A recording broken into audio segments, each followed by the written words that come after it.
Welcome to Beyond the First Million. I'm your host, Gideon Drucker. Last week, we spoke about Drucker Wealth as an advisory firm. Today, I'm doing a solo podcast, doing it in a Bill Simmons mailbag style.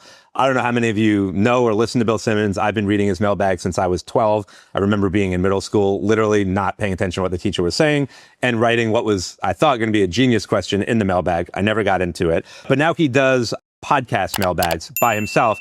And I actually thought that would be a cool idea for this show every month or two, that we would do a Q&A, any questions that came in as comments right below the feed, or just anybody that's reaching out. We'll probably set up an email, have people write in with questions, and we'll answer those questions. We'll make those my solo excursions. That's what we're doing today.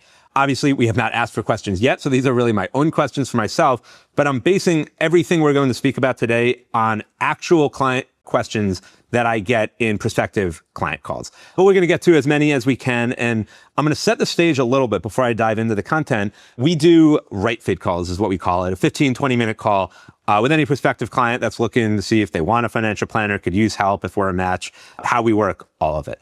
And I've probably had 500 of these calls over the last few years. I still take most of these inbound first calls. So I really get to hear from everybody that has ever reached out what they're looking for help with, what's keeping them up at night, what they're thinking about. And I try to dive a little bit deeper, as you might imagine, on these calls. And really, hey, I'm thinking about buying a first home. Cool. How are you thinking about it? Have you thought about how much you want to spend, the location, right? So I'm trying to always get a little bit more information. In the context of these calls, I get to hear the things that, how do I put it? People will ask questions or ask something where I'm kind of putting in the back of my head and I'm saying, that's something we're going to have to unpack a little bit. I'm going to have to, I don't want to say correct, but maybe change the way they're thinking about it. That's what we're going to focus on today. Some of these prospective client questions or ideas that I think they might be gotten the wrong information, or it's like a myth of what's out there. Before we can provide any value or do any work, we kind of need to reset expectations a little bit and get them driving on the right side of the street before we focus on what type of car they're driving, to make the analogies. I also haven't mentioned that we have my second book, How to Avoid Henry Syndrome's Unlocked. There was a conversation before we started this podcast if it was disrespectful to the book to have it serve as a coaster for my water. And I'm here to tell you, buy the book. It all goes to charity. You can see the charities on our website. But buy the book to read as a coaster, as a nice shiny picture. We don't care. It's all good. Money goes to charity either way. What do we want to talk about? A lot of this is going to be about tax. And it's not an accident, because I think taxes warp people's mind a little bit. People hate paying taxes so much, and I understand. I'm not questioning, challenging that. I think we can all spend our tax money better than the federal government can. But I think because we all get so emotionally annoyed by paying taxes that sometimes we're obsessed with saving money on taxes that we will spend $3 to save $1 in tax and not realizing that in the aggregate, we lost money. What do I mean by that? I get this question, from a high income earning W-2 family. One is in tech and one is a doctor or an attorney. And they'll say, hey, we're thinking about starting a business. We're really interested in saving money on tax. And I'll say, cool, that's great. What's the business idea? How would you generate revenue? We're not really sure. We're going to figure that out. We know it's helpful to save money on taxes. If this sounds crazy to you, cool. It did to me at first as well. The idea that we're going to do something or start a business purely for the tax outcome at the end of it is entirely backwards. Taxes should never drive the bus. We say taxes are a passenger on the bus. They are not the driver. We want to make good financial and investment decisions and then do so in the most tax efficient way. But if the main driver of any decision you are contemplating is tax, it is the wrong decision. I genuinely feel confident in saying that. The idea of starting a business because I can buy a car and use the car in my business and I have all these business expenses. If you lose money because the business is not profitable and you have no way of generating revenue, it doesn't matter how much money you're saving in taxes if you are wasting money and your time and energy and you're paying more on accounting help and just you're adding all this extra to your life that doesn't move the ball forward to save a few shekels on tax when the tax wasn't the main issue or the concern in the first place. Again, it sounds a little bit like a crazy question. I have heard it double-digit times. And I think part of it is people think there are tax-like hacks, right? Better to be a business owner for taxes. That is objectively true.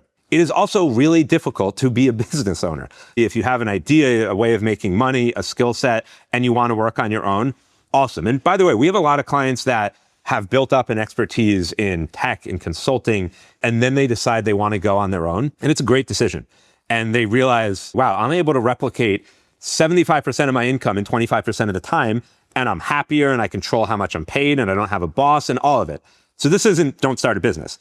Those people, we've helped them start businesses. We've used some of these tax benefits in terms of retirement saving. You can typically do a little bit more. There are more deductions. If you have kids, you can include your kids in the business. There are a lot of benefits, but it only works if you are actually able to make money in the business itself. Otherwise, you're creating a much bigger problem when one didn't exist. And there is nothing worse than being a business owner when you did not intend to be, you don't want to be, and you're stressed about revenue. Beyond the fact that the people that I'm talking to, you're making plenty of money and you have a lot going on week to week. Adding another thing to your plate is not the way we're trying to solve the tax issue. I'll even say this is similar to the charitable giving conversation. We have a lot of clients that are philanthropic. They like giving to charity. I love being able to support the things and people that I am passionate about. Sometimes clients will bring up charitable giving because of the tax benefit. And I have to just say, hey, if you want to give to charity, awesome. And we love that and we want to help you get there. But giving $3 to charity to save $1 in tax, again, you have less money at the end of the day, right? If you get a 30 cents on the dollar tax deduction for money that you're giving away, you are giving away the full dollar, which again is fine if that's what you want to do, but it is not a net positive cash flow thing. When you're giving to charity, there are ways of doing it to make it more tax efficient, right? If you give $10,000 in 5 years in a row, you would be better served by putting $50,000 in year one into the charities. And you can set up a donor advised fund, which means you don't have to give money to the charity each year. It just goes into this donor advised fund and then you can allocate it each of those 5 years. But giving more in 1 year, we like to call it lumpy charitable giving because you get more of the charitable deduction because it's part of the itemized deductions, right? So if you give $10,000 each year, if your itemized deductions are only slightly higher than your standard deduction, you're not really getting the full weight of that $10,000. Only a very tiny amount is actually going towards your itemized deductions. But if you lump that all together in 1 year, and now, this is what itemized deductions are here and standard is slightly below that, and you put $50,000 in 1 year, now you're getting the overwhelming majority of that charitable deduction in 1 year. And if you set up a donor advised fund, you can still give to the charity in the cadence that you want, right? It's not like you have to feel like, shit, now I'm giving zero the next 4 years. You can still set it up. That is probably a whole separate conversation. But my point is, there are always smart and tax efficient ways to do things. That's the charitable giving example, setting up a business the same way. But we never want to do things for the tax benefit. We want to do things because it is a good investment. By investment, you are earning more money as a result of making that decision. You're benefiting from a time standpoint. And then we want to be tax efficient about it. This ties a little bit, and I might come back to that to make sure I hit on everything, because I think that's so important, is this idea of the amount of things people want to do for the tax benefit. And then you look at, all right, how much time would that take? How much would that cost? And what would the return at the end of the day be? Those aren't secondary considerations. Those are the first thing. All right, the next part, and this is tied to the broader, kind of obsessing about taxes in lieu of the bigger picture. So buying rental real estate. We get asked about it all the time. It can work. And we'll explain kind of when it works best, what you have to do, how it fits in the broader scheme. But when our clients are asking, or when prospective clients, I should say, are asking, let's set the stage of what their family profile looks like. They're in their early 40s, dual income, both working crazy hours, 3 kids, not enough time to, make dinner half the time, right? Let alone meet with us when they need to. And they're asking, hey, should we buy rental properties as a way of generating additional income? My first comment towards that is, income right now is not the goal. That is not what we're driving towards. You guys make $600,000, $700,000 a year. What we care about is compounding your wealth. Income is a part of that, right? They're basically the two sides of total return are appreciation, right? So just capital growth and income. We don't really care what component is what, right? And that's an issue a little bit with dividend investing, for example, which we actually like for clients at a certain stage. Focusing on just the income part will ultimately, for a 43-year-old, what matters is, in terms of your investments, are how much money are you going to have in these accounts at the time that you actually need to take money out of the accounts, which means when you're 65 or 70. Generating income when you're 43, when you're not living on that income, you don't need that income, and you have substantial income coming in from your day jobs, is not moving the needle. I would argue that typically when people are thinking about that, of generating additional income, there's something else in their financial plan that's missing, that's wrong, that's an issue. Like they're spending too much and they feel guilty about it. So if they just have an extra $2,000 a month of income, that will alleviate when that's Usually there's a bigger issue there. But that's even assuming that there is income in the first place. What we see often is when we really do the math, somebody has a rental property, we look at, their mortgage payment, the interest they're paying, everything, and they're netting $300, $600. Like the amount of work that it takes to manage and then the amount of income that they're generating feels like a good investment. Oh, cool, cash flow. There's nothing passive about rental real estate or passive real estate. The way our clients that have gone through it, and most of them after a year or two say, you know what, the juice isn't worth the squeeze. The amount of stuff we have to be involved in, what we have to do, we just want to get rid of it, whatever it costs, right? There's so much extra work, hassle, things you have to be involved with. And we like talking about the risk reward in any investment, right? So buying a rental property, right? Sure, that generates income, maybe you sell it one day. But what's the risk, right? What is the worst case scenario? It's that a floor leaks, there's mold, you can't find tenants, there's an issue with tenants and you can't get them out. There's so many things that could take what was supposed to be a little extra income each month, each year, and it becomes a nightmare. Your S&P 500 fund, your investment portfolio, is not calling you with a mold issue, is not calling you with a leaky faucet, with anything that you need to fix, with a tenant that isn't accepting your rent increase. All things can happen. And again, if there was risk is only relevant in how much return, right? What is the upside potential? But in this case, if there's not that much income, there's nothing passive about it, right? You have to work at it. And the risk, the bottom falling out is even if it's unlikely, at least a real possibility. You got to think twice about it. It isn't all doom and gloom. Like, when does rental real estate make sense? When have we seen it make sense is when people treat it like a business.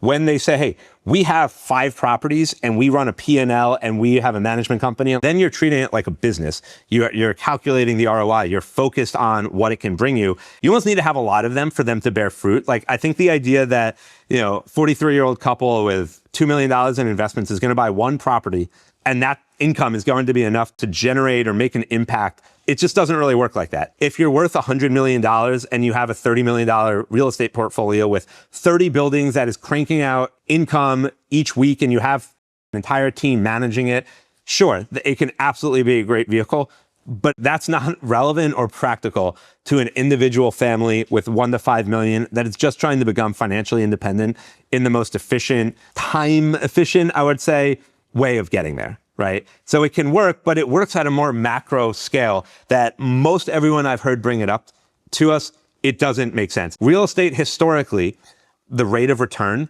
somewhere in the 3 to 4% range, right? In terms of, realized return. The equity markets, right? The stock market as a whole, about 10%, right? Net of inflation, 7%. But let's compare apples to apples, 10 to 4. If that's the case between your rental real estate and your investments, there better be a heck of a lot of income coming in to make up for that difference.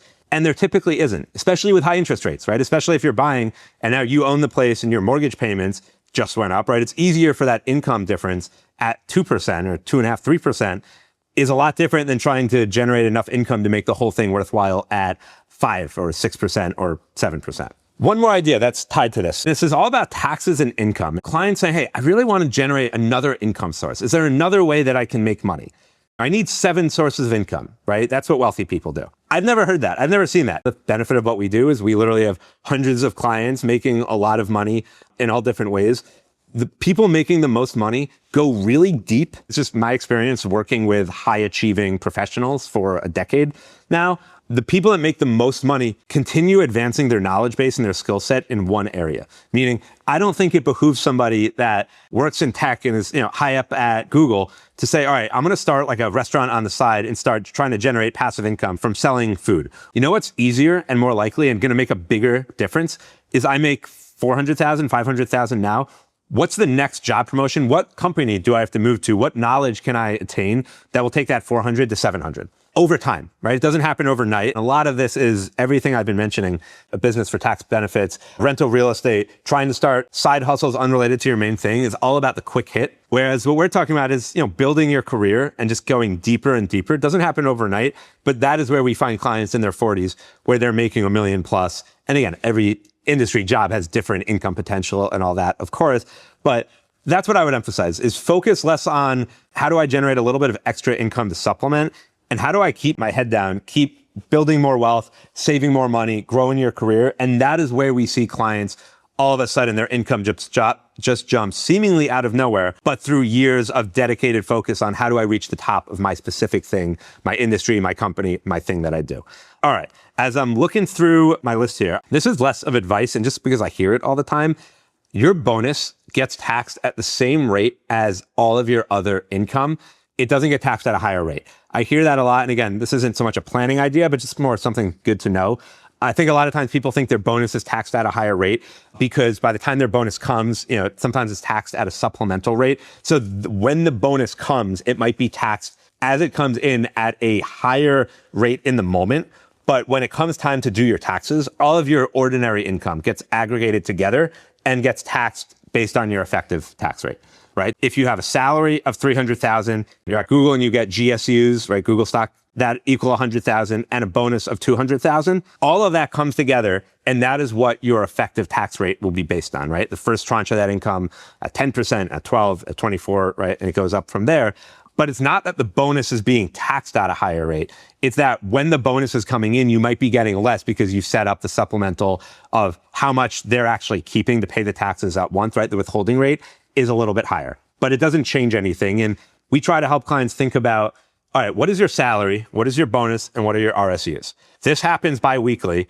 Maybe this happens quarterly or semi-annually. Maybe this happens every month. Most of the time, I would say every year. And let's build saving strategies monthly, quarterly, and annually to match up to the way that income is coming in from a tax standpoint as well. That's going to do it for today's episode. Thanks for listening. Again, any questions or anything that you're thinking about that might be interesting for us to do on another live episode, we will do so. So type in questions, comments, anything you want us to talk about, either in the comments, and we'll get out the email for this podcast so we can make this thing official, right? We can take it to the next level together. Thanks, guys. Thanks for being with us. We'll see you next week, next Thursday, and have a great rest of your day and a great weekend.